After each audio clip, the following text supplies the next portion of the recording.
센터시나 탕이바 콩탕시 마시 아코이 스테이트시기 페버레블 오이버 스테이트시기 땅아이 파다나 미암세 마시 시기 헤나 파가다바 베스트 오이버 옵션세 마시 센터시나 탕브라 하이바 따라가디 아코이 호키바 마망기 와리 미암시디 아코이 얌나 상하니 마시 와리 미암시 타마가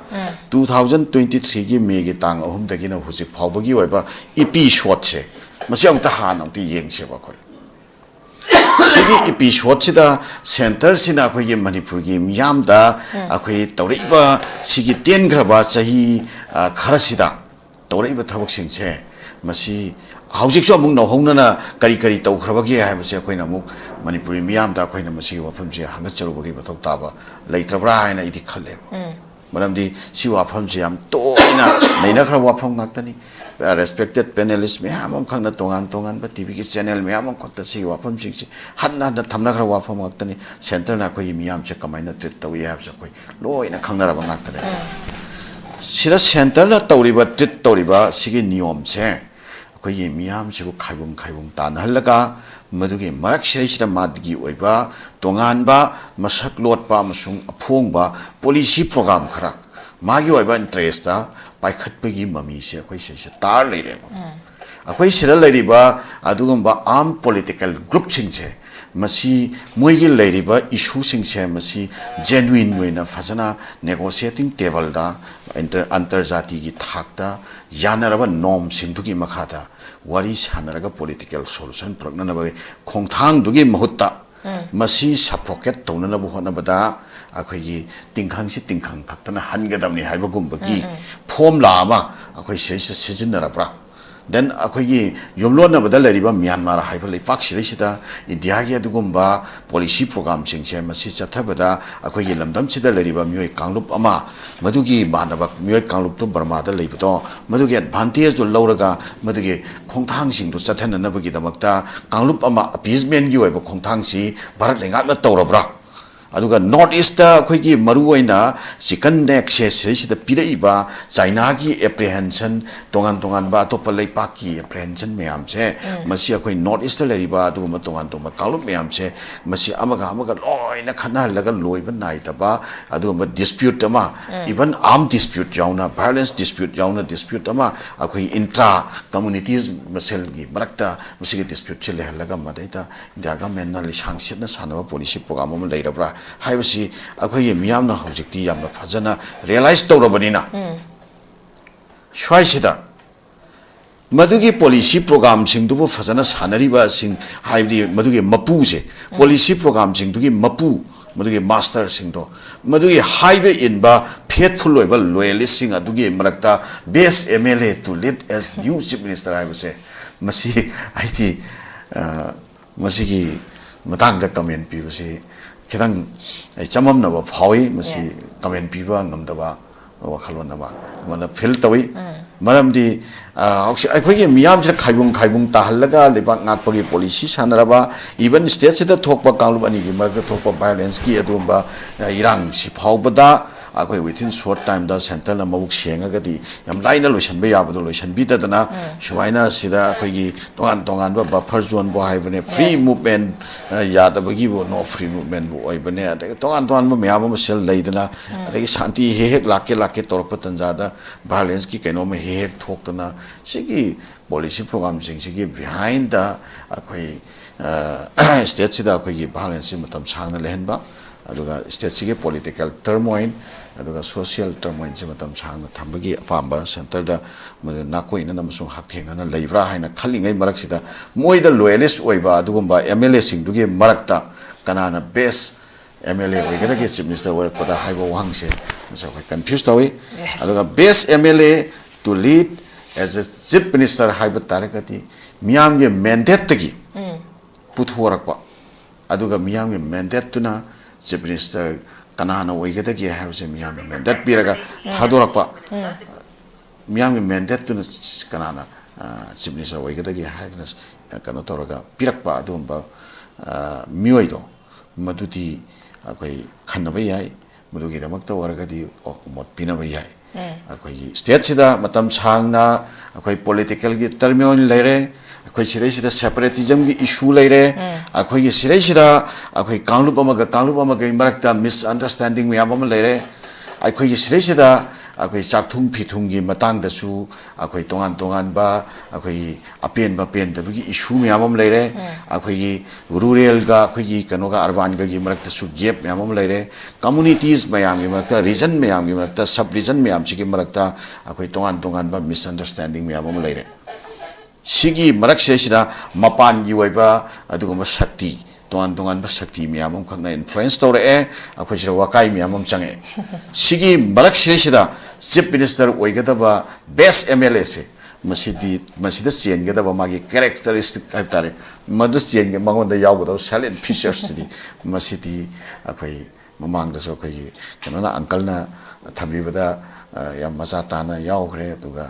ꯑꯩꯈꯣꯏꯒꯤ ꯑꯣꯖꯥ ꯃꯥꯏꯕꯣꯟꯅꯁꯨ ꯊꯝꯕꯗꯨꯗ ꯌꯥꯝ ꯌꯥꯎꯖꯈ꯭ꯔꯦ ꯑꯩꯅ ꯁꯄ꯭ꯂꯤꯃꯦꯟ ꯈꯤꯇꯪ ꯇꯧꯕ ꯇꯥꯔꯒꯗꯤ ꯀꯥꯡꯂꯨꯞ ꯐꯨꯔꯨꯞ ꯃꯌꯥꯝꯁꯦ ꯃꯁꯤꯕꯨ ꯄꯨꯂꯞ ꯈꯣꯟꯕ ꯉꯝꯕ ꯀꯥꯡꯂꯨꯞ ꯑꯃꯗ ꯅꯠꯇ꯭ꯔꯒꯅ ꯀꯥꯡꯂꯨꯞ ꯑꯃꯗ ꯂꯣꯏꯅꯃꯛꯇ ꯑꯩꯈꯣꯏꯒꯤ ꯕꯥꯏꯁ ꯑꯣꯏꯕꯒꯤ ꯋꯥꯈꯜꯂꯣꯟ ꯂꯩꯇꯕ ꯕꯥꯏꯁ ꯑꯣꯏꯕꯒꯤ ꯑꯦꯇꯤꯆꯨꯠ ꯌꯥꯎꯗꯕ ꯂꯣꯏꯅꯃꯛꯄꯨ ꯈꯣꯟꯖꯟꯕ ꯉꯝꯕ ꯀꯥꯡꯂꯨꯞ ꯈꯨꯗꯤꯡꯃꯛꯁꯤꯕꯨ ꯃꯥꯒꯤ ꯄ꯭ꯔꯖꯥꯅꯤ ꯍꯥꯏꯕꯁꯦ ꯊꯃꯣꯏ ꯁꯦꯡꯅ ꯀꯥꯡꯂꯨꯞ ꯈꯨꯗꯤꯡꯃꯛꯁꯤꯕꯨ ꯃꯥꯒꯤ ꯄ꯭ꯔꯖꯥ ꯑꯣꯏꯅ ꯎꯕ ꯉꯝꯕ सपोज आई पांगननीदना अदा आइना लीडर होइरेन हाय कांदा आइसे पांगनगी मिहुतनी हायना आइना पांगल लोइना खनबा नतबा आइसे मणिपुर की लीडर वर्दी मणिपुर लेरिबा नागा की सु आइसे लीडर नि कुकी की सु लीडर नि मैतै की सु लीडर नि पांगन की सु लीडर नि सुवाइन खनबा ngamba pa मैतै सिसु आइनी नागा सिसु आइनी हद कुकी सिसु आइनी पांगन सु आइनी ने सुवाइन खनबा ngamba अदुमा मिवै दुना अखोई चीफ मिनिस्टर ओइबा तारगति लेपाक्से मरा तप्पा अदुमा फिल्म अमदा अमुक लाक्पा ngамगद्रा मदुमा आई हंगसगे अनि सुबदा याम विजनरी ओइबा याम साफ ओइबा आउटलुक लेबा को दुगा स्टेट सिदा लेरिबा अखोई तोंगान बा अखोई कम्युनिटीज डायनामिक्स मयामसे मसिगी सोल्यूशन मतौ करमना पुरपा ngамगदगे हाइबगी चपचाबा आउटलुक तो चपचाबा अंडरस्टैंडिंग तो चपचाबा अदुमा कनोसे विजन से मसि यावबा अदुमा मियोई चंगी ने अहम सुबदा अखोई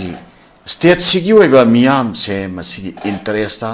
अखोई लेरिबा कांगलुप मसेल सिंसिगी अखोई अमत्त ओइबा शक्तम दो मदु पुरकनबा होनबदा मदुगी इंटरेस्ट तुगे मायोक्ता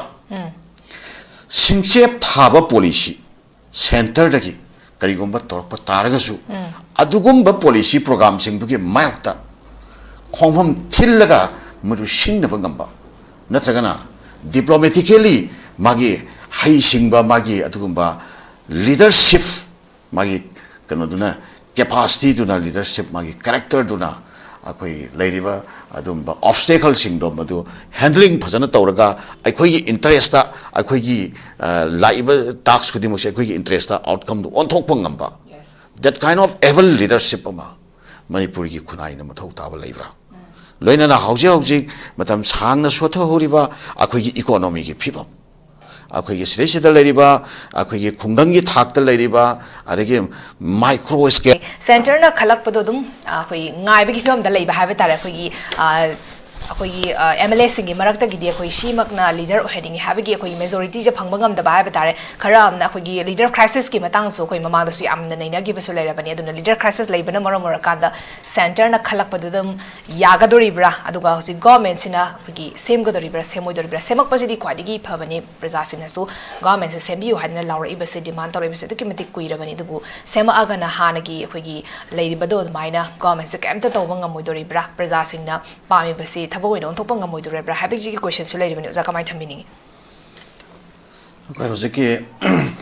गवर्नमेंट सेमबा अमसुंग सेम तबगी वाफम सिगा अदुगा गवर्नमेंट सिबु कनाना लीड तौगदोरिबनो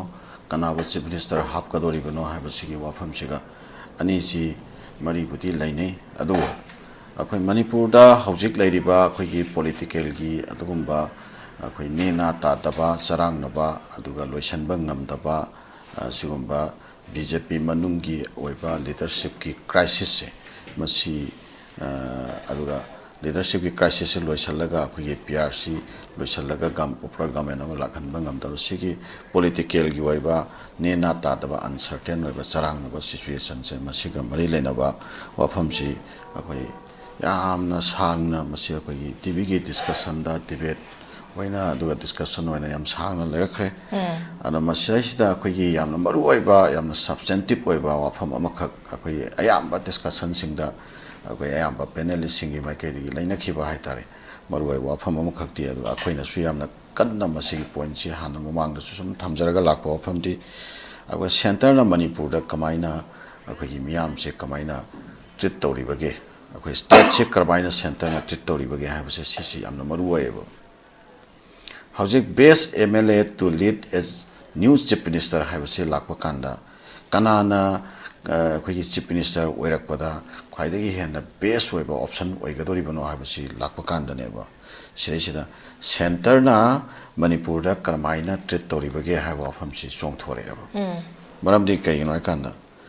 ꯍꯧꯖꯤꯛ ꯃꯅꯤꯄꯨꯔꯗ ꯁꯦꯝꯗꯧꯔꯤꯕ ꯒꯚꯔꯟꯃꯦꯟꯠꯁꯦ BJPꯅ ꯂꯨꯆꯤꯡꯕ ꯒꯚꯔꯟꯃꯦꯟꯠꯅꯦꯕ ꯑꯗꯨꯒ ꯁꯦꯟꯇꯔꯗ ꯂꯩꯔꯤꯕ ꯒꯚꯔꯟꯃꯦꯟꯠꯁꯤꯁꯨ BJPꯅ ꯂꯨꯆꯤꯡꯕ ꯒꯚꯔꯟꯃꯦꯟꯠꯅꯦꯕ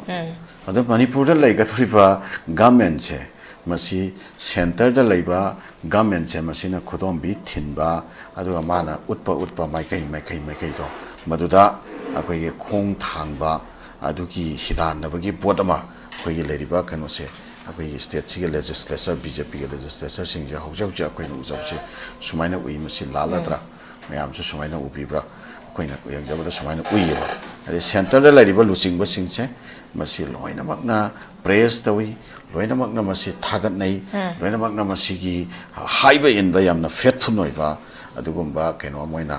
ꯑꯩꯈꯣꯏ ꯄꯥꯔꯇꯤꯒꯤ ꯀꯔꯇꯥ ꯑꯃ ꯑꯣꯏꯕꯒꯤ ꯑꯩꯈꯣꯏꯒꯤ ꯆꯞ ꯆꯥꯕ ꯀꯦꯔꯦꯛꯇꯔꯗꯣ ꯃꯌꯥꯝꯗ ꯁꯨꯝ ꯂꯩꯌꯦꯕꯀꯣ ꯑꯗꯣ ꯁꯤꯗꯩꯁꯤꯗ ꯁꯦꯟꯇꯔꯁꯤꯅ ꯊꯥꯡꯉꯤꯕ ꯈꯣꯡꯊꯥꯡꯁꯤ ꯃꯁꯤ ꯑꯩꯈꯣꯏꯒꯤ ꯁ꯭ꯇꯦꯠꯁꯤꯒꯤ ꯐꯦꯚꯣꯔꯦꯕꯜ ꯑꯣꯏꯕ ꯁ꯭ꯇꯦꯠꯁꯤꯒꯤ ꯇꯉꯥꯏ ꯐꯗꯅ ꯃꯤꯌꯥꯝꯁꯦ ꯃꯁꯤꯁꯤꯒꯤ ꯍꯦꯟꯅ ꯐꯒꯗꯕ ꯕꯦꯁ ꯑꯣꯏꯕ ꯑꯣꯞꯁꯟꯁꯦ ꯃꯁꯤ ꯁꯦꯟꯇꯔꯁꯤꯅ ꯊꯥꯡꯕ꯭ꯔꯥ ꯍꯥꯏꯕ ꯇꯥꯔꯒꯗꯤ ꯑꯩꯈꯣꯏ ꯍꯧꯈꯤꯕ ꯃꯃꯥꯡꯒꯤ ꯋꯥꯔꯤ ꯃꯌꯥꯝꯁꯤꯗꯤ ꯑꯩꯈꯣꯏ ꯌꯥꯝꯅ ꯁꯥꯡꯉꯅꯤ ꯃꯁꯤ ꯋꯥꯔꯤ ꯃꯌꯥꯝꯁꯤ ꯊꯝꯃꯒ 2023ꯒꯤ ꯃꯦꯒꯤ ꯇꯥꯡ 3ꯗꯒꯤꯅ ꯍꯧꯖꯤꯛ ꯐꯥꯎꯕꯒꯤ ꯑꯣꯏꯕ ꯏꯄꯤꯁꯣꯠꯁꯦ ꯃꯁꯤ ꯍꯥꯟꯅ ꯌꯦꯡꯁꯦꯕ ꯑꯩꯈꯣꯏ ꯁꯤꯒꯤ ꯏꯄꯤꯁꯣꯠꯁꯤꯗ ꯁꯦꯟꯇꯔꯁꯤꯅ ꯑꯩꯈꯣꯏꯒꯤ ꯃꯅꯤꯄꯨꯔꯒꯤ ꯃꯤꯌꯥꯝꯗ ꯑꯩꯈꯣꯏ ꯇꯧꯔꯛꯏꯕ ꯁꯤꯒꯤ ꯇꯦꯟꯈ꯭ꯔꯕ ꯆꯍꯤ ꯈꯔꯁꯤꯗ ꯇꯧꯔꯛꯏꯕ ꯊꯕꯛꯁꯤꯡꯁꯦ ꯃꯁꯤ ꯍꯧꯖꯤꯛꯁꯨ ꯑꯃꯨꯛ ꯅꯧꯍꯧꯅꯅ ꯀꯔꯤ ꯀꯔꯤ ꯇꯧꯈ꯭ꯔꯕꯒꯦ ꯍꯥꯏꯕꯁꯦ ꯑꯩꯈꯣꯏꯅ ꯑꯃꯨꯛ ꯃꯅꯤꯄꯨꯔꯤ ꯃꯤꯌꯥꯝꯗ ꯑꯩꯈꯣꯏꯅ ꯃꯁꯤꯒꯤ ꯋꯥꯐꯝꯁꯦ ꯍꯪꯒꯠꯆꯔꯨꯕꯒꯤ ꯃꯊꯧ ꯇꯥꯕ ꯂꯩꯇ꯭ꯔꯕ꯭ꯔꯥ ꯍꯥꯏꯅ ꯑꯩꯗꯤ ꯈꯜꯂꯦꯕ ꯃꯔꯝꯗꯤ ꯁꯤ ꯋꯥꯐꯝꯁꯦ ꯌꯥꯝ ꯇꯣꯏꯅ ꯅꯩꯅꯈ꯭ꯔꯕ ꯋꯥꯐꯝ ꯉꯥꯛꯇꯅꯤ ꯔꯦꯁꯄꯦꯛꯇꯦꯠ ꯄꯦꯅꯦꯂꯤꯁ ꯃꯌꯥꯝ ꯑꯃꯈꯛꯅ ꯇꯣꯉꯥꯟ ꯇꯣꯉꯥꯟꯕ ꯇꯤꯚꯤꯒꯤ ꯆꯦꯅꯦꯜ ꯃꯌꯥꯝ ꯑꯃꯈꯛꯇ ꯁꯤꯒꯤ ꯋꯥꯐꯝꯁꯤꯡꯁꯤ ꯍꯟꯅ ꯊꯝꯅꯈ꯭ꯔꯕ ꯋꯥꯐꯝ ꯉꯥꯛꯇꯅꯤ ꯁꯦꯟꯇꯔꯅ ꯑꯩꯈꯣꯏꯒꯤ ꯃꯤꯌꯥꯝꯁꯦ ꯀꯃꯥꯏꯅ ꯇ꯭ꯔꯤꯠ ꯇꯧꯏ ꯍꯥꯏꯕꯁꯦ ꯑꯩꯈꯣই ꯂꯣꯏꯅ ꯈꯪꯅꯔꯕ ꯉꯥꯛꯇꯅꯦ ꯁꯤꯗ ꯁꯦꯟꯇꯔꯅ ꯇꯧꯔꯤꯕ ꯇ꯭ꯔꯤꯠ ꯇꯧꯔꯤꯕ ꯁꯤꯒꯤ ꯅꯤꯌꯣꯝꯁꯦ ꯑꯩꯈꯣꯏꯒꯤ ꯃꯤꯌꯥꯝꯁꯤꯕꯨ ꯈꯥꯏꯕꯨꯡ ꯇꯥꯟꯅꯍꯜꯂꯒ ꯃꯗꯨꯒꯤ ꯃꯔꯛꯁꯤꯗꯩꯁꯤꯗ ꯃꯥꯒꯤ ꯑꯣꯏꯕ ꯇꯣꯉꯥꯟꯕ ꯃꯁꯛ ꯂꯣꯠꯄ ꯑꯃꯁꯨꯡ ꯑꯐꯣꯡꯕ ꯄꯣꯂꯤꯁꯤ ꯄ꯭ꯔꯣꯒ꯭ꯔꯥꯝ ꯈꯔ ꯃꯥꯒꯤ ꯑꯣꯏꯕ ꯏꯟꯇꯔꯦꯁꯇ ꯄꯥꯏꯈꯠꯄꯒꯤ ꯃꯃꯤꯁꯦ ꯑꯩꯈꯣꯏ ꯁꯤꯁꯦ ꯇꯥꯔ ꯂꯩꯔꯦꯕ ꯑꯩꯈꯣꯏ ꯁꯤꯗ ꯂꯩꯔꯤꯕ ꯑꯗꯨꯒꯨꯝꯕ ꯑꯥꯔꯝ ꯄꯣꯂꯤꯇꯤꯀꯦꯜ ꯒ꯭ꯔꯨꯞꯁꯤꯡꯁꯦ ꯃꯁꯤ ꯃꯣꯏꯒꯤ ꯂꯩꯔꯤꯕ ꯏꯁꯨꯁꯤꯡꯁꯦ ꯃꯁꯤ ꯖꯦꯅꯨꯏꯟ ꯑꯣꯏꯅ ꯐꯖꯅ ꯅꯦꯒꯣꯁꯤꯌꯦꯇꯤꯡ ꯇꯦꯕꯜꯗ ꯑꯟꯇꯔꯖꯥꯇꯤꯒꯤ ꯊꯥꯛꯇ ꯌꯥꯅꯔꯕ ꯅꯣꯝꯁꯤꯡꯗꯨꯒꯤ ꯃꯈꯥꯗ ꯋꯥꯔꯤ ꯁꯥꯟꯅꯔꯒ ꯄꯣꯂꯤꯇꯤꯀꯦꯜ ꯁꯣꯂꯨꯁꯟ ꯄꯨꯔꯛꯅꯅꯕꯒꯤ ꯈꯣꯡꯊꯥꯡꯗꯨꯒꯤ ꯃꯍꯨꯠꯇ ꯃꯁꯤ ꯁꯄ꯭ꯔꯣꯀꯦꯠ ꯇꯧꯅꯅꯕ ꯍꯣꯠꯅꯕꯗ ꯑꯩꯈꯣꯏꯒꯤ ꯇꯤꯡꯈꯪꯁꯤ ꯇꯤꯡꯈꯪ ꯈꯛꯇꯅ ꯍꯟꯒꯗꯕꯅꯤ ꯍꯥꯏꯕꯒꯨꯝꯕꯒꯤ ꯐꯣꯝꯂꯥ ꯑꯃ ꯑꯩꯈꯣꯏ ꯁꯤꯗꯩꯁꯤꯗ ꯁꯤꯖꯤꯟꯅꯔꯕ꯭ꯔꯥ then ꯑꯩꯈꯣꯏꯒꯤ ꯌꯨꯝꯂꯣꯟꯅꯕꯗ ꯂꯩꯔꯤꯕ ꯃ꯭ꯌꯥꯟꯃꯥꯔ ꯍꯥꯏꯕ ꯂꯩꯄꯥꯛꯁꯤꯗꯩꯁꯤꯗ ꯏꯟꯗꯤꯌꯥꯒꯤ ꯑꯗꯨꯒꯨꯝꯕ ꯄꯣꯂꯤꯁꯤ ꯄ꯭ꯔꯣꯒ꯭ꯔꯥꯝꯁꯤꯡꯁꯦ ꯃꯁꯤ ꯆꯠꯊꯕꯗ ꯑꯩꯈꯣꯏꯒꯤ ꯂꯝꯗꯝꯁꯤꯗ ꯂꯩꯔꯤꯕ ꯃꯤꯑꯣꯏ ꯀꯥꯡꯂꯨꯞ ꯑꯃ ꯃꯗꯨꯒꯤ ꯃꯥꯟꯅꯕ ꯃꯤꯑꯣꯏ ꯀꯥꯡꯂꯨꯞꯇꯨ ꯕꯔꯃꯥꯗ ꯂꯩꯕꯗꯣ ꯃꯗꯨꯒꯤ ꯑꯦꯗꯚꯥꯟꯇꯦꯖꯗꯨ ꯂꯧꯔꯒ ꯃꯗꯨꯒꯤ ꯈꯣꯡꯊꯥꯡꯁꯤꯡꯗꯨ ꯆꯠꯊꯅꯅꯕꯒꯤꯗꯃꯛꯇ ꯀꯥꯡꯂꯨꯞ ꯑꯃ ꯑꯄꯤꯁꯃꯦꯟꯒꯤ ꯑꯣꯏꯕ ꯈꯣꯡꯊꯥꯡꯁꯤ ꯚꯥꯔꯠ ꯂꯩꯉꯥꯛꯅ ꯇꯧꯔꯕ꯭ꯔꯥ ꯑꯗꯨꯒ ꯅꯣꯔꯠ ꯏꯁꯇ ꯑꯩꯈꯣꯏꯒꯤ ꯃꯔꯨꯑꯣꯏꯅ ꯆꯤꯀꯟ ꯅꯦꯛꯁꯦ ꯁꯤꯗꯩꯁꯤꯗ ꯄꯤꯔꯛꯏꯕ ꯆꯥꯏꯅꯥꯒꯤ ꯑꯦꯄ꯭ꯔꯤꯍꯦꯟꯁꯟ ꯇꯣꯉꯥꯟꯕ ꯑꯇꯣꯞꯄ ꯂꯩꯄꯥꯛꯀꯤ ꯑꯦꯄ꯭ꯔꯤꯍꯦꯟꯁꯟ ꯃꯌꯥꯝꯁꯦ ꯃꯁꯤ ꯑꯩꯈꯣꯏ ꯅꯣꯔꯠ ꯏꯁꯇ ꯂꯩꯔꯤꯕ ꯑꯗꯨꯒꯨꯝꯕ ꯇꯣꯉꯥꯟꯕ ꯀꯥꯡꯂꯨꯞ ꯃꯌꯥꯝꯁꯦ ꯃꯁꯤ ꯑꯃꯒ ꯂꯣꯏꯅ ꯈꯠꯅꯍꯜꯂꯒ ꯂꯣꯏꯕ ꯅꯥꯏꯗꯕ ꯑꯗꯨꯒꯨꯝꯕ ꯗꯤꯁꯄ꯭ꯌꯨꯠ ꯑꯃ ꯏꯚꯟ ꯑꯥꯔꯝ ꯗꯤꯁꯄ꯭ꯌꯨꯠ ꯌꯥꯎꯅ ꯚꯥꯏꯑꯣꯂꯦꯟꯁ ꯗꯤꯁꯄ꯭ꯌꯨꯠ ꯌꯥꯎꯅ ꯗꯤꯁꯄ꯭ꯌꯨꯠ ꯑꯃ ꯑꯩꯈꯣꯏ ꯏꯟꯇ꯭ꯔꯥ ꯀꯝꯃꯨꯅꯤꯇꯤꯁ ꯃꯁꯦꯜꯒꯤ ꯃꯔꯛꯇ ꯃꯁꯤꯒꯤ ꯗꯤꯁꯄ꯭ꯌꯨꯠꯁꯦ ꯂꯩꯍꯜꯂꯒ ꯃꯗꯩꯗ ꯏꯟꯗꯤꯌꯥ ꯒꯚꯔꯟꯃꯦꯟꯠꯅ ꯂꯤꯁꯥꯡ ꯁꯤꯠꯅ ꯁꯥꯟꯅꯕ ꯄꯣꯂꯤꯁꯤ ꯄ꯭ꯔꯣꯒ꯭ꯔꯥꯝ ꯑꯃ ꯂꯩꯔꯕ꯭ꯔꯥ ꯍꯥꯏꯕꯁꯤ ꯑꯩꯈꯣꯏꯒꯤ ꯃꯤꯌꯥꯝꯅ ꯍꯧꯖꯤꯛꯇꯤ ꯌꯥꯝꯅ ꯐꯖꯅ ꯔꯤꯌꯦꯂꯥꯏꯁ ꯇꯧꯔꯕꯅꯤꯅ ꯁ꯭ꯋꯥꯏꯁꯤꯗ मधुगी पॉलिसी प्रोग्राम सिंगदुबु फजना सानरिबा सिंग हाइबदी मधुगी मपू से पॉलिसी प्रोग्राम सिंगदुगी मपू मधुगी मास्टर सिंगदो मधुगी हाइबे इनबा फेथफुल ओइबा लॉयलिस्ट सिंग अदुगी मरक्ता best MLA to lead as new chief minister हाइबसे मसी आइति मसीगी मतंगदा कमेंट पीबसे खिदंग चममनबा फावी मसी कमेंट पीबा ngамदबा वखलवनबा मन फिल तवई मरमदी अखोई मियाम से खाइबुंग ताहलगा लेबाक ngakpagi policy sanaraba even state sida thokpa kanglup ani gi marga thokpa violence ki adumba irang si phawbada अखोई within short time da center na mabuk senga gadi yam laina loisan ba yabado loisan bi da na shuaina sida अखोई gi tongan ba buffer zone bo haibane free movement yada bagi bo no free movement bo oibane ade tongan ba myam ma sel leidana ade shanti he lakke torpa tanjada violence ki keno me he thokdana sigi policy program sing sigi behind the अखोई state sida अखोई gi violence matam sangna lehenba aduga state sigi political turmoil aduga social turmoil se matam sangna thambagi apamba center da nakoi na namsung haktheng na leibra haina khalingai marak sida moida loyalist oiba adugumba MLA sing dugi marakta kanana best MLA oigada ge chief minister work pada haibo wangse so confused tawi aduga best MLA to lead as a chief minister haiba tarakati miyam ge mandate tagi puthorakwa aduga miyam ge mandate tuna chief minister kanana oigada have some young men that piraga thadorapa young men that to kanana chief minister oigada haidness kano toraga pirakpa adumba mioido maduti akoi khanaba yai madugi damakta waragadi mot pinaba yai akoi state sida matam sangna akoi political gi turmoil leire अखोई सिरेसिदा separatism की issue लेरे अखोई की सिरेसिदा अखोई कांगलुप अमगा मरक्ता misunderstanding में याबम लेरे अखोई की सिरेसिदा अखोई चाकथुंग फिथुंग की मतंग दसु अखोई तोंगान बा अखोई अपेन दबगी इशू में याबम लेरे अखोई की रूरल का अखोई की कनोगा अर्बन का की मरक्ता सु गैप में याबम लेरे कम्युनिटीज में याम की मरक्ता रीजन में याम की मरक्ता सब रीजन में याम की मरक्ता अखोई तोंगान बा मिसअंडरस्टैंडिंग में याबम लेरे सिगी मरक सेसिदा मपान की वैबा अदुगुम शक्ति तोंगान शक्ति मियाम खना इन्फ्लुएंस तौर अखोई सिदा वकाई मियाम चंगे सिगी मरक सेसिदा चीफ मिनिस्टर ओइगदबा बेस्ट MLA से मसीदा चेनगदबा मागी कैरेक्टरिस्टिक हाइतारे मदु चेनगे मंगोंदा यावगदो साइलेंट फीचर्स दी मसीदी अखोई ममांगदसो अखोई कनोना अंकलना थंबीबदा याम मजा ताना यावग्रे दुगा अखोई ओजा माइबोनसु थंबबदा याम यावजख्रे आइना सप्लीमेंट खितंग तौबा तारगदी कांगलु फुरुप मयाम से मसिबु पुलफ खोन बंगंबा कांगलुप अमदा नत्रगना कांगलुप अमदा लोइना मक्ता अखोई बायस होइबगी वखलोन लेतबा बायस होइबगी एटीट्यूड यावतबा लोइना मक्पु खोनजन बंगंबा कांगलुप खुदिंगमक्सिबु मागी प्रजानी हाइबसे थमोय सेंगना कांगलुप खुदिंगमक्सिबु मागी प्रजा ओइना उबंगंबा से सपोज आई पांगन नितना दा आइना लीडर ओइरेन हाइकांदा आइसे पांगनगी मिहुतनी हाइना आइना पांगन लोइना खनबना तबा आइसे मणिपुर की लीडर वर्दी मणिपुर लेरिबा नागा की सु आइसे लीडर नि कुकी की सु लीडर नि मैतै की सु लीडर नि पांगन की सु लीडर नि शुवाइन खनबंगबा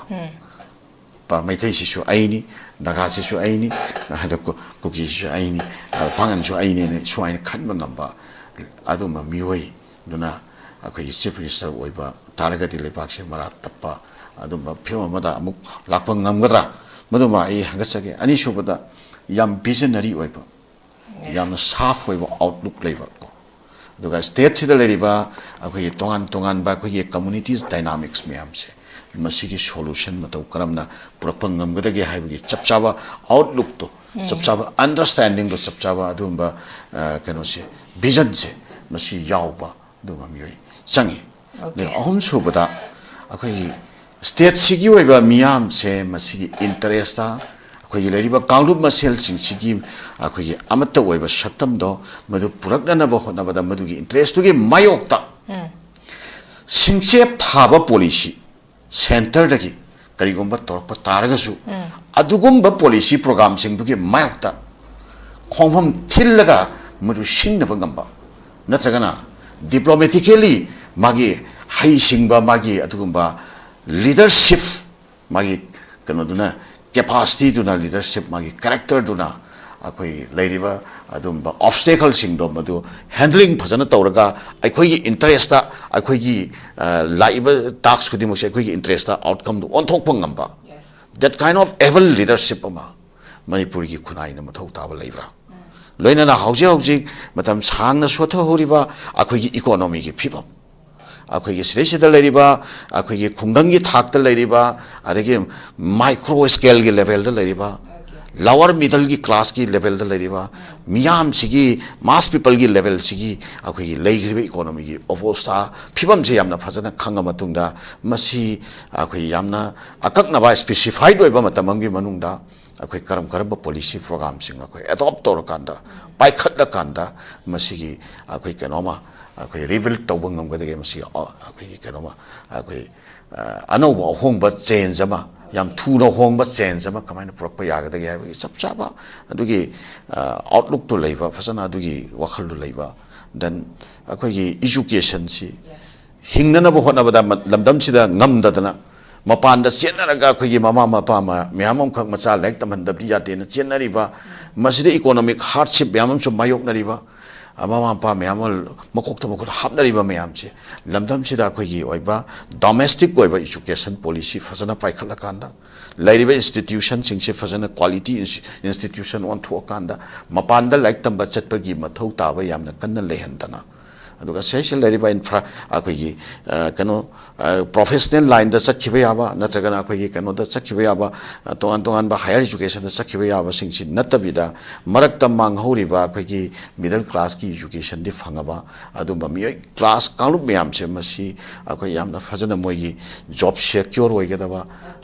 job in generation scheme pakhat pangam gadaba even akoi side accommodate tobang namdragasu makoi du skill level on thokpiraga mapan gi tongan tongan mafam singda makoi gi chapchaba job facility bebi nanabagi thabakta maikaida yamna choba khomang chausan ba thabak pakhat pangam gadaba that kind of lairiba policy program mayam si yamna sharp oiba mongda yamna speedy oiba mongda lairiba kanglo phurup mayam si fajana puning nanandana yamna fajana transparent oiba mongda thabak pakhat pangam gadaba that kind of akoi gi kenoma political leadership ama akoi manipur khunai na mathau tai madudi through election puthokpa natragadi mari potu ta doba mande haujik leigadori basiti center na pick and choose to ba midu werakadori ma cherry pick haigadra uncle ko adu ma cherry pick ki style da makhoina pick and choose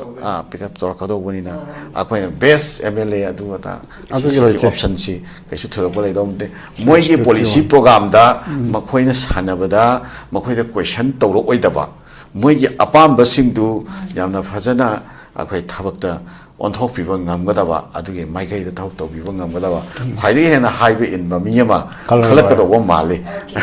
that will be the best moi gi Wakai Manipur situation sina mara mara kana koi lakadori ba koi leaders da di koi challenging ba quality me ama mahabitara uza amadi akoi panelist loina bangna so haibi de bu hojikla iba se koi karamba leader no center na haibada yes sir haiba adugumba leader do center na khalakadori bra haibi questions jo dum aklai di center gi di koi kana na khalakadori bano khangri koi chief minister gi lamjel da koi tongan tongan social media da phone dorak pada koi xyz me ama koi mari manga ja dum thoklei adu moising dugi marakta kanana koi first tarakanda center na leader ama oina khalakadori bano habitudi khangba ngamri aduga center gi side gi koi phongdor koi matong ina koi manipur gi leriba leader singna January 26 fabu gi manung da sarkar simba ya habagi phongdo ki bado jikti hayeng 26 yara mani aduna masibo ki manga sema gi positive positivity je kitang name na leibaduna koi 26 ki matong da musema kadori brabe question on kasulai center gi makuta de lei adu tawgodori ba center na koi gi niyom chumna tarok ta badu gi wa khatani aduna hojigi leriba se madung da kari tholakani government se sema kadori bra se moi dori bra sema gana kana leader or kanu habitu so koi predict tawang ngam da ba habata re koi gi manipur da leriba se hojik yam da confusion we ba koi nga sa jo haje gi ba confusion we state ni hojik leriba se ngasi heng kari thokodune habasi praja moi na khangba ngam da ba gi situation da leiba habata re aduna best MLA to lead as new chief minister se masi gi matan da khamai thamini conclusion point hojik ki oina di uncle na so thambire koi gi state se da koi gi popular government ama khoi mohan reinstall to wasi it's very much masi yamna mathau tai maram di khoi gi khwai de gi hena phaba khoi gi president rule lengak to madu dai di khwai de gi hena worse ba khoi popular government to ni hena phai hai ba wafam se masi yamna chumba wafam ni hauji hauji lairiba president rule lengak sidi center na direct magi kano instruction matungina rule tawba magi oiba tongan ba on policy program karigumba ma phobole jada ba center na pirakpa magi instruction do adu khak execute tawna na ba leiba lengak ni sireisida akoi karigumba problem ma leire na hakan na mai manak te sangaga koi problem du gi complain tawru na ba gi akoi wa hairu na ba gi kedon na ba gi mafam ma ta leite ana khwai worst way hari ba koi gi popular government to di madu phau ba gi di mafam si pi da koi kaiguma pen de haba matam da phamin na si adu kan wa pa ma kaino koi government ya pa ma kaino marak ta kamaina lepna sige kedau si adu phau mafam phau di leidana aduna hauja hauji amuka president rule si su sahi amrom lai salurabanina pialengak si sahi amrom lai salurabanina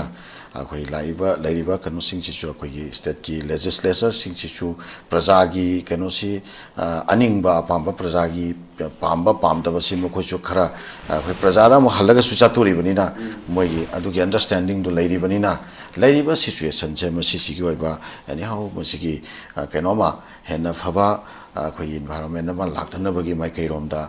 somewhat little bit khara du or su mkhoi torokani ha basi phawbudi khoina mkhoi dai su thajaba khoi thabai ai thamam thoi aduna maram warakanda haujik chief minister ki lamjen da yaunariba hairiba singche masi wafam da lakchaba taragati khoi chief minister ki lamjen da laikriba laibani haina khoina uriba singche masi मखोई मसाना chief minister की लमजेन से सिलेसिदा आईदी chief minister की लमजेन सिदा लैगेना लैबा अमता मानदी uncle मसी centre ना थावोइना ने अखोई असुम चीफ मिनिस्टर प्रोजेक्ट सुम तौबीबा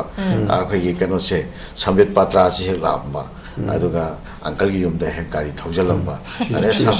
संबित पात्रा सिना अंकल सी यामना थौजान बिरे अंकल सी यामना अंकल का संबित पात्रा का याम नक्शन नखरे अदुति अंकल सी लीडर ओर कोई आइना है दum uncle si leadership ta dum project to biwa ai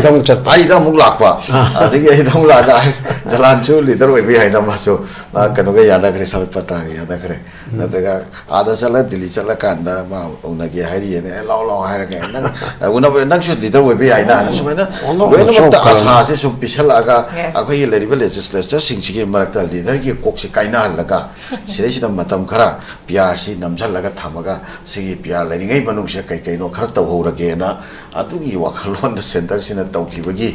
bot aba abai sesida uiba ana housing leriba singchi leader ni haina thoraiba singchi center na project toba bot naktani masana ai leader oirage ai leader oibi ai leader lamjen chen ge haina tholakpa yamna kanna pangyaw yaw tabra yaw moitra na khali an leriba mi singchi loina able naktani ari loina kaino naktani potential leiba naktani ari hanigi xm su koi lepak si nungsiba are ya koi leriba miam sin nungsiba aduga lepak si goiba sanctity ema lepak si goiba tungi future ma kalhona ba masu step khara lojaro bani adu step to da koi negative oiba outcome kari kra khara achiba khochiba don abani aduga masu diksa ma misak amani arege housing laiba topa hosiki kanu singsisu koi chief minister ki experience hai ga trana tragana leadership ni hai ora paya hai na mayamna satom noi sin lo matik chaba gantani arege naga de ki oira su yai naga gi amasu social media ta koi adu ge train ma lai se masu dipu kang mai panya kamai sisu masu qualified oiba mini masu leader oiba yai na kasu kai balaite arege atopa cookie dagi su angang na sai takpire cookie sing dagi su moi gi demand makoi separate administration gi demand si to e madu koi lepak si gi integrity da koi loyalty keep tore koi da koi submission leire hai bataragati why not yes khana ba ya makoi su chief minister gi post lakpada yade hai ba kasu lefam thokte constitution gi right ni constitutional right ni koi when enjoy to min ba ta bani tabo akoi the for the betterment of our collective Manipur ado to akoi huji ki leiri oneness of Manipur huji ki leiri ba deadlock huji ki leiri ba mistrust hatred inimity separatism aduga social leriba akoi marka leriba pal meyam se Yes. masi lauthok na bagi maikai da aduga akoi lakadoriba generation se masi haujok jing mayok nariba problem sing si masi bye bye toraga anuba adumba kanomada mayon namada purapang ngamgadaba adugi wakhalon chenba ado miyoi oi taragadi state sigi leriba miyam na loina welcome togani Yes. haujiki leriba singsidagi manungda any one of them lakpado mudu akoi miyam na welcome togam thui maram de akoina khangadam natramina center na khalakada Mani, boy mani. bunina Hojiki wani di yatra haujiki bana. wena di best MLA to lead as new CM habase Center na center na Center. center bu khwaidagi hena yahanba ngamba Yes. adugi MLA do best CM ne hena adumaina haiba tare Okay. adumaina thamjagi Okay, I'm going to say, we panelists all want to have a opinion. Tampi kaya kugi. How's it going? Ba Manipur situation shida kugi Manipur government na makakse magpataragadi kugi chief minister or akpa yabagi kugi best soy ba kugi quality labor sa kugi center na khalakpa do magtagadori mani para do buyeng batari kugi government formation se karama matam do tarakadori bono center na leader se kana oina khalakadori bono habasi kugi matamatang matungina yeng batari haba wafam sa galone na ngasigi dialogue tharom se mapung fan bibagi tamagta so pawung mani ozamai bonamadi ojazala thagat pa phone to chari madasida notice window na sandok saba notice dialogue shin